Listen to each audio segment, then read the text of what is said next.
AI was cited as the top reason for job cuts in the US, 2 months in a row. And yet, experts keep saying AI probably won't take your job. So, which is it? Right now, both things are true at the same time. That's what nobody is explaining clearly. Stick with me, because what's actually happening in workplaces right now is more complicated and more unsettling than the simple "robots are coming" story. Here's the headline that's been making rounds. According to Challenger, Gray & Christmas, the firm that tracks corporate layoffs across the US, AI was the top reason companies cited for job cuts in April, accounting for 26% of all cuts, around 21,000 positions. That's the second month in a row AI has held that top spot. And since the start of 2026, AI has been linked to nearly 50,000 job cut announcements. 50,000 people in 4 months. You read that, you panic. That's understandable. But here's the part most headlines skip. According to research from McKinsey Global Institute, today's AI systems and robots could technically automate activities that account for about 57% of US work hours. But McKinsey is explicit that this is not a prediction of job losses.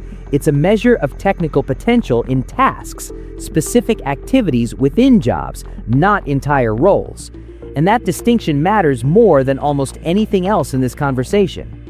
Think about what you actually do on any given Tuesday at work. You probably have 10 or 15 different responsibilities. Some are repetitive. Some require you to read a room, to negotiate, or to build trust with another person. AI can handle some of those: the data entry, the first draft of a report, the scheduling. But it can't absorb fractions of multiple people and compress them into one phantom employee. Nitin Seth, the co-founder of digital services and consulting firm Insido, put it directly. You can't take 1/4 of Lisa, 1/4 of Jessica, 1/4 of Nitin, and 1/4 of somebody else and make it one person. That's the reality. AI handles parts of roles, not whole ones. Seth's firm reports productivity gains of 20 to 25% using AI without reducing staff at the same scale. But here's where you need to slow down and actually think about that. A 20 to 25% productivity gain means companies need fewer people to produce the same output. They might not fire anyone today, but when someone quits or retires, do they replace them, or do they let AI cover it? That's what's happening, and it's why the job market feels so strange right now. Overall layoffs are actually down sharply. U.S. employers have disclosed plans for roughly 300,000 job cuts through April 2026, about half the number announced at this same point in 2025.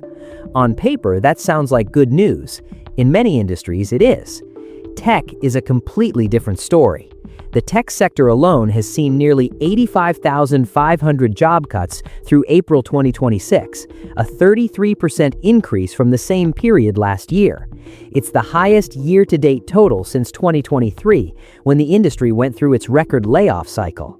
Back then, companies blamed overhiring during the pandemic. This time, the stated reason is AI. So the overall job market is holding, but the industry that built AI is being restructured by it.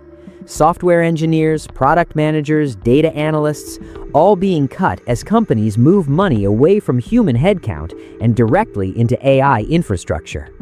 Andy Challenger, the chief revenue officer at Challenger, Gray & Christmas, said it plainly. Regardless of whether individual jobs are being replaced by AI, the money for those roles is. Read that carefully. The budget that used to fund hiring more people like you is going somewhere else. Even if your job title still exists on paper, that has real consequences for your career, for entry-level workers trying to break in, and for fields that used to have clear paths forward. Companies have also started signaling that AI could reduce future hiring, particularly in entry-level and white-collar positions. This isn't only about who gets fired today, it's about who never gets hired tomorrow. That's the shift most people aren't prepared for.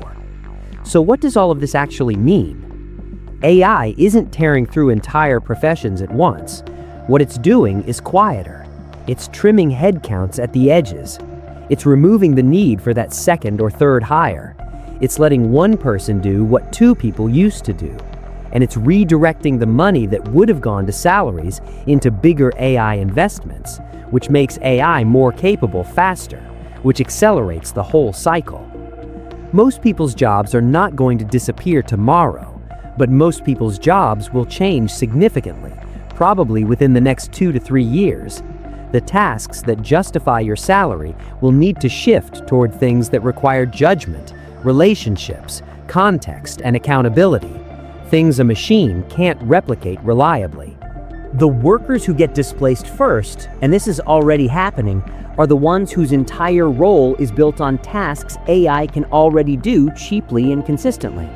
The workers who will be fine are the ones who are clear-eyed about what they do that AI can't and build their value around exactly that. Here's the honest bottom line. What companies imagine AI will do and what it is actually doing today are very different things. The technical capability is huge. Real-world adoption is moving slower than the panic suggests. That means there is still time, not unlimited time, but real time, to adapt and position yourself for a world where AI handles the routine work.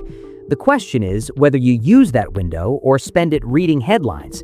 So I want to ask you directly, do you feel AI changing your job right now? Not someday, now. What are you actually seeing in your workplace? Drop it in the comments. The real picture is only going to come from real people sharing real experiences. If this gave you something to think about, share it. Subscribe if you haven't. I'll see you in the next one.